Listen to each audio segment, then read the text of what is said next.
Welcome to the Docs Who Lift podcast, where we distill and simplify the complexities of a healthy lifestyle, exercise, medicine, and weight loss. We're excited to bring you a podcast that's a prescription for clinical practice, scientific recommendations, and just real life. This is the Docs Who Lift podcast.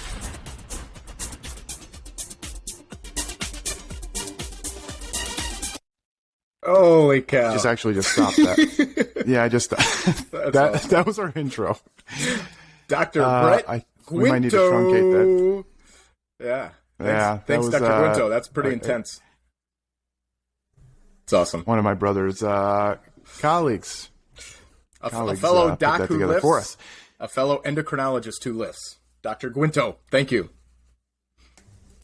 Very good. Today, we are going to be talking about NAFLD, non-alcoholic fatty liver disease. And new guidelines are coming out. I believe my brother contributed something to it. Yeah. Is that right? Yeah, I was one of the obesity experts on it, and we'll talk about why. And so we can't publish this podcast before it's published, but we are talking about it. Why? About the same time as it's about to be. Why was I even involved? You were... Because you're the greatest endocrinologist to walk the planet. Yeah. Well, so, we'll get into it a little bit more, but really, fatty liver, non-alcoholic fatty liver, and we can talk about some of the names, but it really is more of an endocrine disease, but it's historically been obviously treated and studied a lot by the liver specialists, the hepatologists, the gastroenterologists. And what really needs to be done is it really needs to be a little bit more front lines, not even just for endocrinologists who see a lot of it without really maybe even knowing it, but the front lines. So patients need to be aware of it. Primary care doctors need to be aware of it. Endocrinologists really, really need to be aware of it. And we'll talk about why we see a lot of it and maybe don't realize it more so than the hepatologists, because, they really can deal with the downstream ramifications and the complications of it, but we need to prevent it and treat it earlier on as a whole healthcare team and patients. So we'll talk about why that is. I would say, it gets in the idea of this cardiometabolic specialist that we've been going over. But cardiologists, primary care. So I'll tell the story real quick. When we used to see when we were in residency in the hospital and seeing people in florid liver failure, we'd see a lot of people who sometimes you'd see hepatitis, viral hepatitis, but sometimes autoimmune. But that's what we were used to, alcoholic hepatitis or liver failure due to alcohol. And I'll never forget it was over 10 years ago, being in training, and this woman came in, she had class 3 obesity and clearly end stage obesity because she was in liver failure in the ER, and we had to, make sure we stabilized her and get her to the floor. And she never drank any alcohol. We did a whole workup, but my brother will probably talk about this, but you really need to make sure when you do a non-alcoholic fatty liver, you got to do all this rule out for other causes. And she had no other causes other than simply her obesity and the cardiometabolic, the metabolic sequela from the obesity. It was like the first time I saw someone, wow, this person has liver failure simply from a complication of their obesity. It was quite interesting and sad at the same time. And she ended up doing okay. And I have another few patients just who see me as an obesity specialist, to where same thing happened, and now they're doing extremely well. It is something that you not always can reverse, but can do well with regardless, even if you're kind of in those later stages. So anyways, can you give some definitions? Let's just talk about what fatty liver is, mostly for patients. Fatty liver is essentially the storage of triglycerides in the liver, where we don't really want to store that fat tissue. Non-alcoholic fatty liver, technically, by clinical definition, is liver fat, or hepatic steatosis for clinicians listening, that's either seen on imaging, like an ultrasound, or histology, which is like biopsy, so that's tissue samples, technically in the absence, like you just noted, of known causes. So alcohol, viruses, these sorts of things, which is literally why it's been called non-alcoholic fatty liver disease, despite some calls out there for some changes to the name, like metabolic fatty liver disease. I almost think we could call it, in line with some of these other terms we talk about, adiposity-based chronic disease, it could be called adiposity-based liver disease, because that's literally what it is. Now, a caveat, though, for clinicians and patients, there's no rule that says you can't have multiple causes of liver disease, right? So we can have obesity and non-alcoholic fatty liver disease, which is by far the most common cause, by the way, of progressive liver disease in the United States. But, a lot of people drink alcohol, and so you could have a little bit of both, and there's nothing to say you couldn't have some other cause of liver disease from viruses or medications. So we do have to keep that in mind. Bottom line is, this is becoming essentially the most common cause of real chronic liver disease worldwide, and it's relatively prevalent, especially in obesity. And you and I were talking yesterday about I think Dr. Sam Klein was given a talk on this whole metabolically healthy obesity. So listen to our other podcast on that to listen to that. And one of the issues he brought up was how everyone's so different genetically and how we store our adipose tissue. So weight is complicated, right? We've talked about that. How much weight we store is complicated, but where we store it and what happens to our healthy fat cells, and if they're going to play along anymore, where does that excess weight end up going? Well, one of the places it can go in some people is in our liver, in our muscle cells, and our pancreas, and these things that increase the risk of diabetes. So in this case, too much fat getting stored in the liver, and that can be a huge problem. Yeah, and he mentioned, though, that a lot of this is just unfortunately genetic. Yeah. So you start gaining weight. Luckily, some people store it in their legs and their butt. Some people store it in their abdomen and liver and muscle and other places. That's no bueno, not good. And it's not even based on necessarily the dietary quality. Some of it can be. We'll talk about that. Yeah. We are docs who lift, so we promote physical activity. That probably has a big component too, but a lot of it's just unfortunately genetic.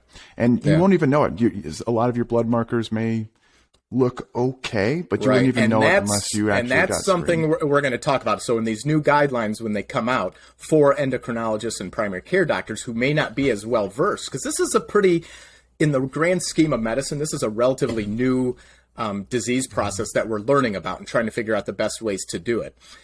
So one of the bottom lines up front is, so what? So what if we have fat in our liver? Well, from a very liver-centric, what do we care about the liver, is the risk of what we call actually NASH. So the whole disease process is called right now non-alcoholic fatty liver. Non-alcoholic fatty liver disease is fat, technically, fat in the liver, essentially, on like I said, imaging or whatever.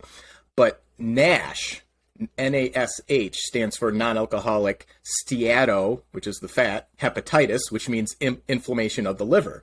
And so that's technically defined as the presence of at least 5% hepatic steatosis, so the fatty liver, but also inflammation and liver cell or hepatocyte injury, which you can see on histology, and the patients probably don't care about this, but ballooning and stuff like that. And that can be either with or without something called fibrosis. Fibrosis is when the liver isn't working well anymore. And somewhere around 20 to 30% of patients with non-alcoholic fatty liver disease can go on to develop NASH, which of course can then lead to liver failure or cirrhosis, and even hepatocellular carcinoma, cancer. And so that's kind of the liver-centric aspect to this, why we care, why we want to prevent this and treat it if we get to that point. Well, it's also a huge risk for heart disease and as well. So yeah, like you said, liver-centric, then going on to other end-stage types of diseases. And then, of course, in the bigger picture of obesity and adiposity-based disease, patients with fatty liver also have a lot of the increased risk for those things, because it's really essentially a liver component of metabolic syndrome. And so increased cardiovascular risk and long-term death. So those are the bottom lines up front, why we care about this. Yeah. Okay. So you go to your doctor, and what do you should you ask? Should you say, hey, I got a lot of weight to lose. I'm struggling to lose it. Can you just get me a liver ultrasound? Like, how do you know? Some people aren't going to have elevated liver enzymes. Some do. Should we be screening everybody?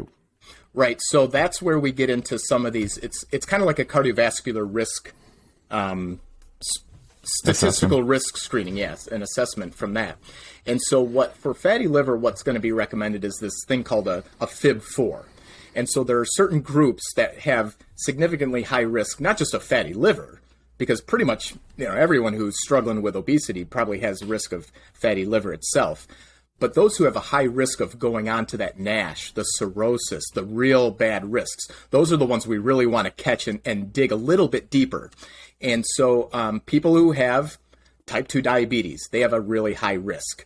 60, maybe even 80% of people with type 2 diabetes probably have fatty liver, and then they have a higher risk of going on to the fibrosis and cirrhosis, et cetera. But also obesity complicated by multiple components of metabolic syndrome. High triglycerides, low HDL, high blood pressure, the pre-diabetes group. And then, of course, if you already know for some reason, so we don't need to start going and ultrasounding everyone's liver, but if there is an ultrasound of the liver for some reason, maybe even on a CT scan or something like that, where something has said, hey, there's fat in this liver. And then there's also some elevated, what we call transaminases, the liver enzymes, the AST and ALT. Yeah. Yeah. And usually ALT is going to be, higher than the AST in this pattern, but that's not perfect. And like you mentioned, you're right on that. Not everyone with fatty liver or even advanced fibrosis, stages of fibrosis, are always going to have elevated liver enzymes because those are increased with active, inflammation and disease. So, so this thing called a FIB4, takes into account age. It actually adds in platelets. It includes the ALT and AST. Platelets are a blood product for patients that have to do with the liver health. And then we get a score, and we can get a low, intermediate, or high risk score. And then based upon that, then we can go on and do something called an elastography. It's kind of like ultrasound, but it looks at the liver stiffness. And then based upon that, it can help you understand, well, are you at real high risk for true fibrosis and cirrhosis, and do you need to see a real liver specialist to get liver-directed therapy, or do we just need to start treating the fatty liver, which we can talk about, which really is, fatty liver disease to me is really the quintessential adiposity-based or complication of obesity, because it is absolutely first line to treat with lifestyle. So diet, exercise, specifically focusing, in my opinion, this is where my role came in, treating the obesity. The underlying driving force of the disease process is treating the obesity. And so lifestyle is absolutely foundational. Like every disease we talk about that has anything to do with lifestyle, it's always first line. And it is absolutely no exception in this case. So that's basically how we would go for a patient.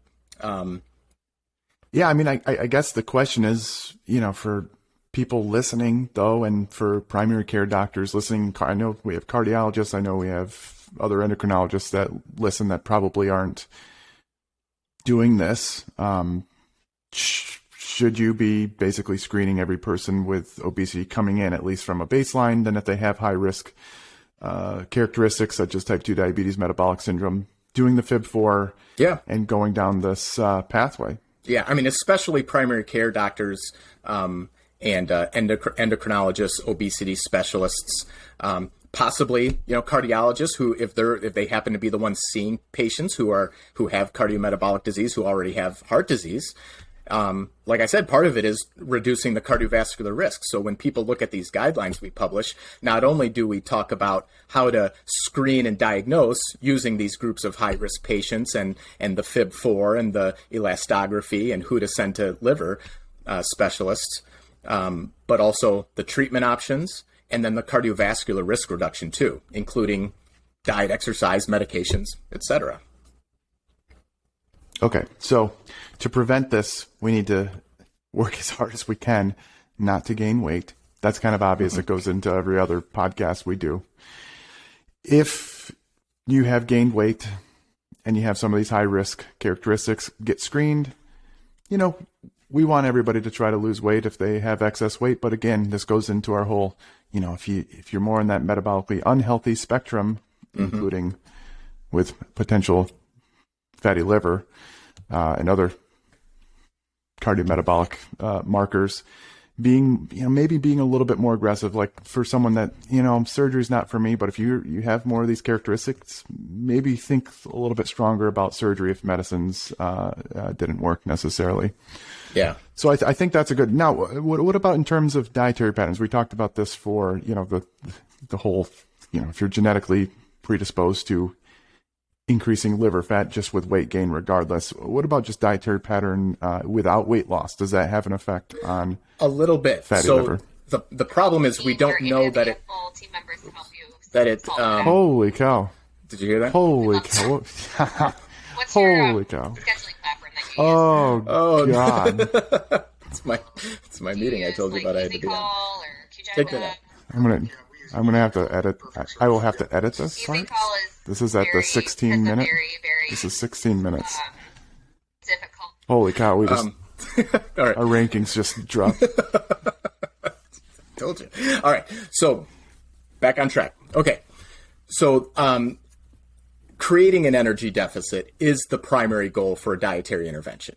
So energy deficit, whether we use medications and surgeries or not, that is the primary goal. That's where we know we have benefits, not just for the fatty liver, but also the fibrosis. I can see you about to laugh. So, but beyond just the energy deficit, there does seem to be benefit, especially with fatty liver markers, of having a little bit more of a Mediterranean pattern. So not getting fat from saturated fat, like from animal fats and butters and coconut oils and these things, and getting fat from nuts and seeds, monounsaturated fats like olive oil, etc.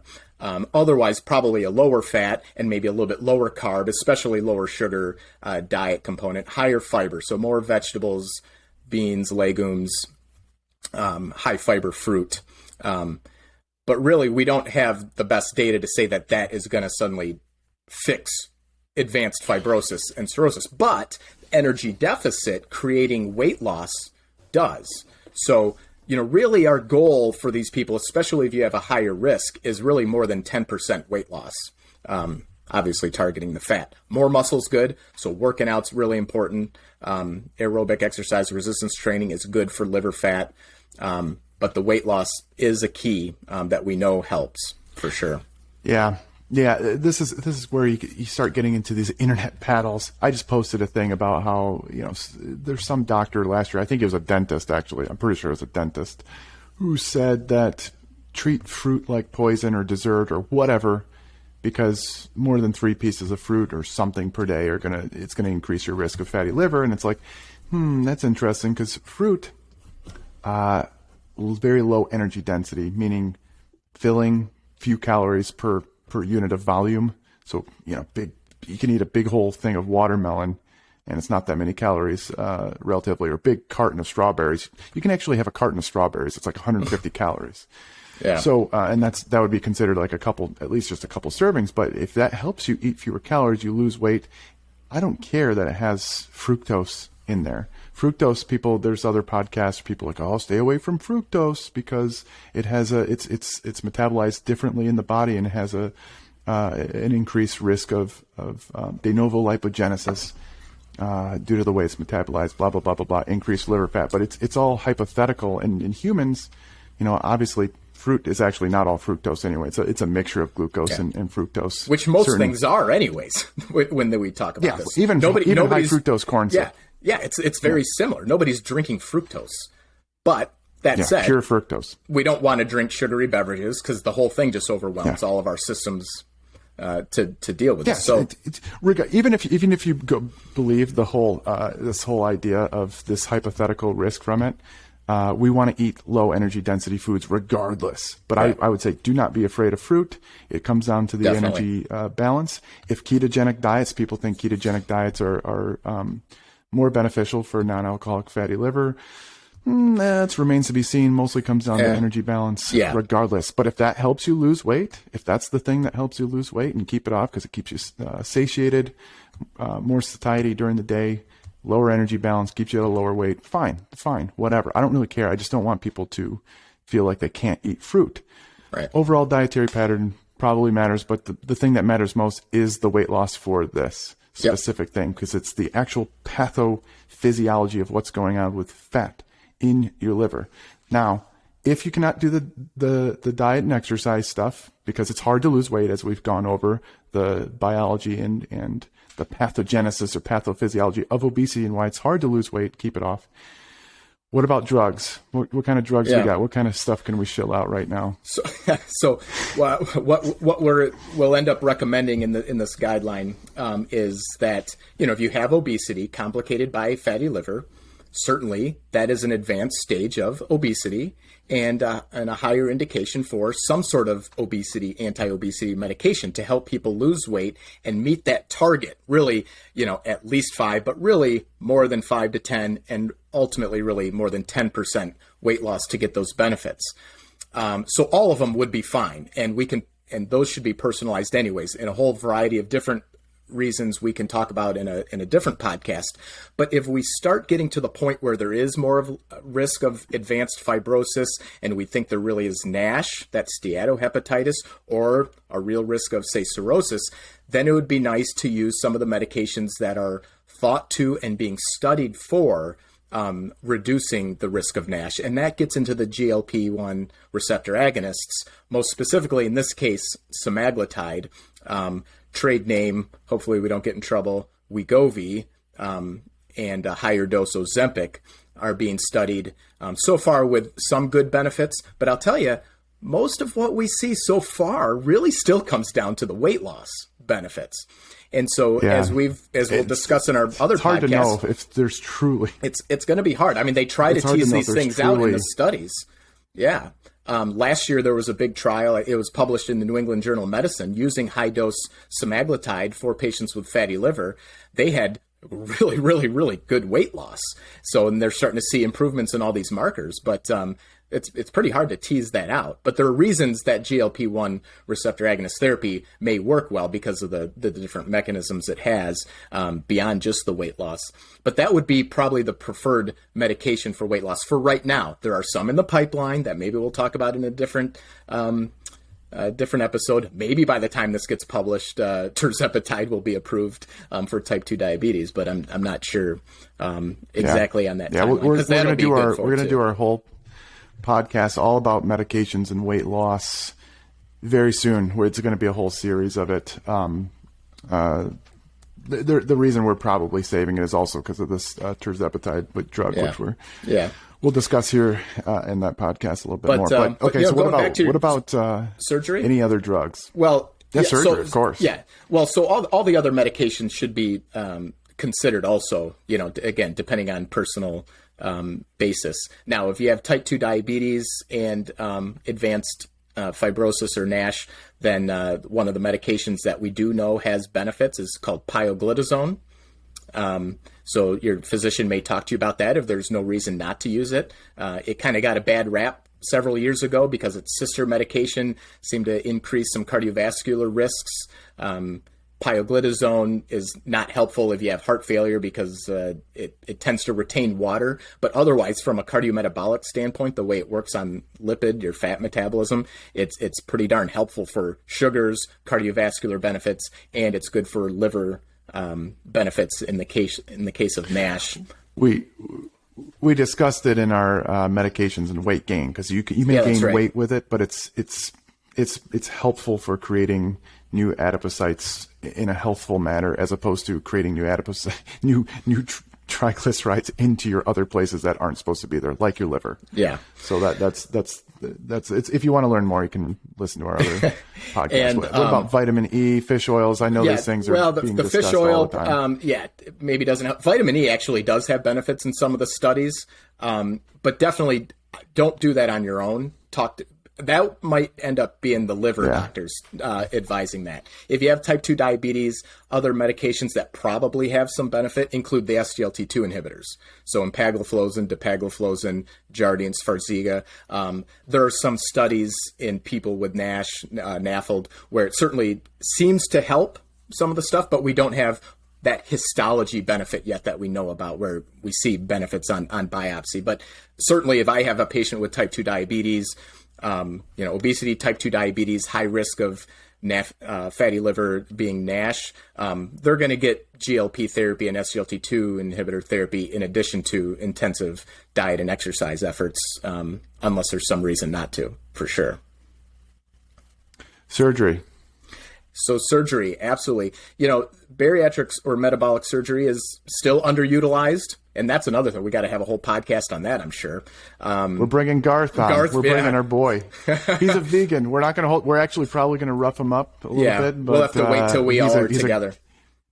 He's a good surgeon. We just we don't agree on some of the nutrition stuff, but that's okay.